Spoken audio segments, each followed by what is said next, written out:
Well, the defense rests in the federal trial of 3 former Minneapolis police officers. Yeah, they're charged with violating George Floyd's civil rights. And Rob Olson joins us live from St. Paul now. So, Rob, another officer took the stand in his own defense today.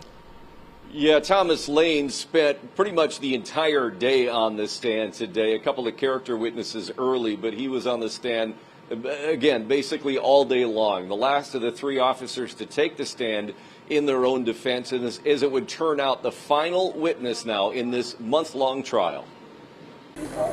Roll him on the side. It was 4 minutes into the restraint of George Floyd when Thomas Lane first asked about rolling Floyd on his side, mentioning excited delirium. I just worry about the excited delirium or whatever. And Derek Chauvin said no. Okay. Testifying in his own defense, Lane said, "I was concerned about that might be the situation." And he said, "Yeah, that's why we got him on his stomach, and that's why we got the ambulance coming." When he asked a second time, nearly 2 minutes later, he got no answer, but didn't push it any further with Chauvin. But he said he wanted just to be able to have a better assessment of Mr. Floyd. Lane had called the ambulance after Floyd cut his face in the struggle to get him in the squad car. As he stopped resisting on the street, the ambulance was up to a code 3, lights and sirens. When Lane couldn't find a pulse on Floyd's ankle, he said he knew the ambulance was close, which is why they didn't immediately begin CPR. Seeing the paramedic then check his pulse and also not begin CPR and also casually get the stretcher, he took that to mean that Mr. Floyd had a pulse and he was going to be all right. But when he saw Floyd's face for the first time since he'd gone to the pavement is when he realized he didn't look good. On cross-examination, Lane was pressed that isn't it common sense that people need help when they go unconscious? Not always, he responded. Overdose calls, people would go in and out of consciousness. When pushed that he didn't render aid when Floyd stopped breathing, Lane didn't know he had. That I was watching him breathe, ma'am. He was breathing as we were holding him. And when Chauvin didn't respond to turning Floyd on his side, he said he thought Chauvin had a much better sense of the situation. I was reassured he's okay. This is fine. We're just going to wait for the ambulance. And he testified that he saw Chauvin's knee, he said, at the base of George Floyd's neck, just right at the beginning of the restraint on the pavement. But after that, he said he never did get a good look at where Chauvin's knee was exactly. Couldn't tell how much weight he was using to hold George Floyd down, just thought he was holding him down. So when he was asked about positional asphyxia, he said he thought he was breathing. He didn't have a sense that Chauvin's knee was causing any breathing problems here. Now, closing arguments begin tomorrow at 9:30. They are expected to take pretty much the entire day. In St. Paul, Rob Olson, Fox 9. All right, thank you, Rob. Ladies and gentlemen, look like the defense is finally resting the case against the 3 former officers that did absolutely nothing to help George Floyd when Derek Chauvin was killing him. So, look like the defense team, they have rested their case in federal court of 3 former officers. Closing arguments are scheduled for tomorrow. Thomas Lane, 38, testified Monday that he thought Floyd was doing okay while handcuffed face down on the streets, with Officer Chauvin's knee pressed against his neck until paramedics arrived and turned Floyd over. So he claims he did not realize there was anything wrong until he looked at Floyd and he realized something was seriously wrong. All right, so we shall see. I'm going to follow this whole thing, and if there are any updates over the next 24 hours, I will do another update video. So I knew this had to be concluding real soon, So Lane said during his federal trial that he was the first time he had seen Floyd's face since police put the 46-year-old man on the ground while struggling to arrest him. Before that, he held Floyd's leg and he thought he saw Floyd's chest rise and fall. Lane testified he believed Floyd still had blood pressure based on the appearance of his veins in his arm.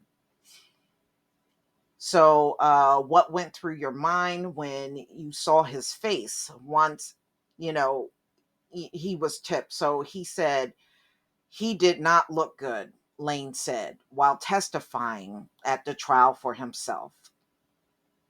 To Tal and J. Alexander King, were also there. Now, I know Tu Tal a few days ago, he did testify.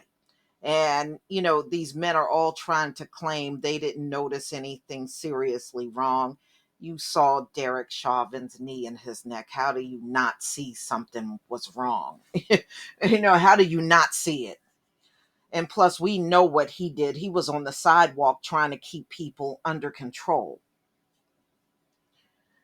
On cross examination, Lane told prosecutor Samantha Trimple that he was trained, that he had a duty to intervene and provide medical care if needed. Lane said when someone doesn't have a pulse, CPR should be started as soon as possible in ideal situations, but said that isn't always possible in law enforcement.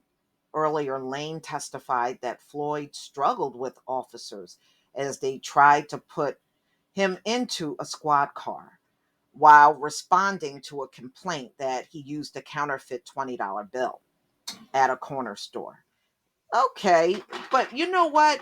Y'all notice during Chauvin's trial that counterfeit bill never came up even once.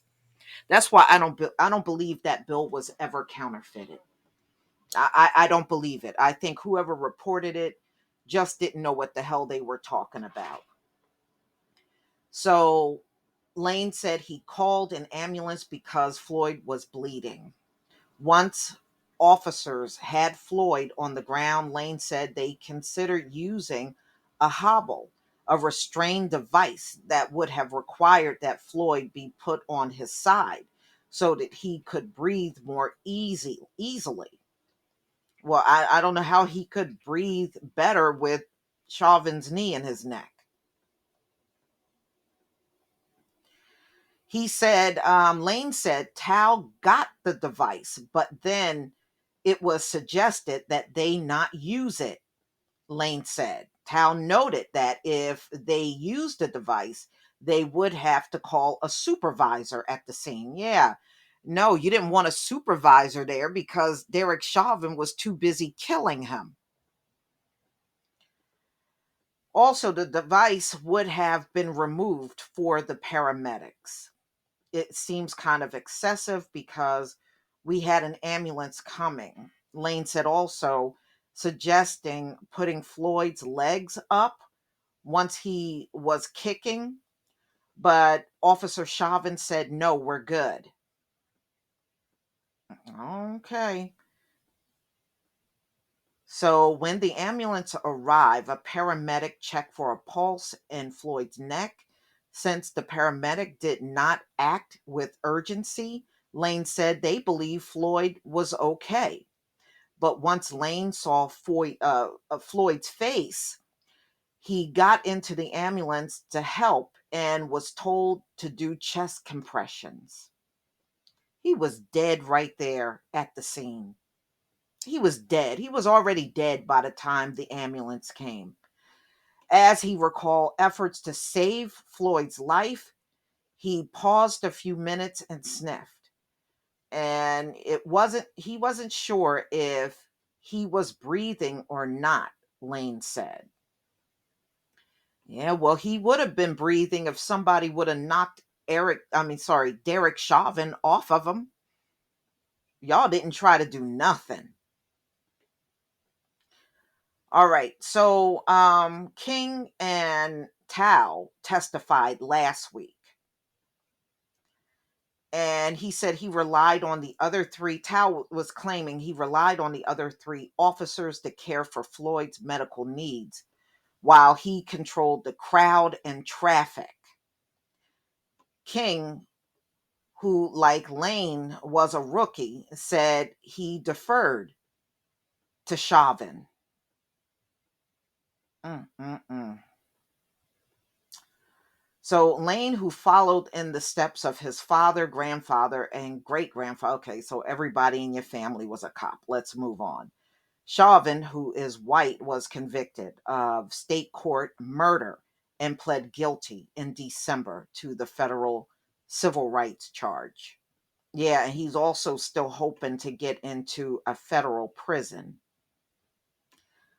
So, y'all, we shall find out probably over the next day or so what the verdict will be for these three losers that did absolutely nothing to help George Floyd. All of this over a counterfeit $20 bill that never came up the whole time Chauvin was on trial. In fact, they really weren't talking about that $20 bill after Floyd died. If you notice, a lot of the publications in the country really didn't bring it up that much. So we shall see what these three knuckleheads will get. Please leave your comment and subscribe. Don't forget to hit on the notification bell, and I'll see you on the next video. Peace, family.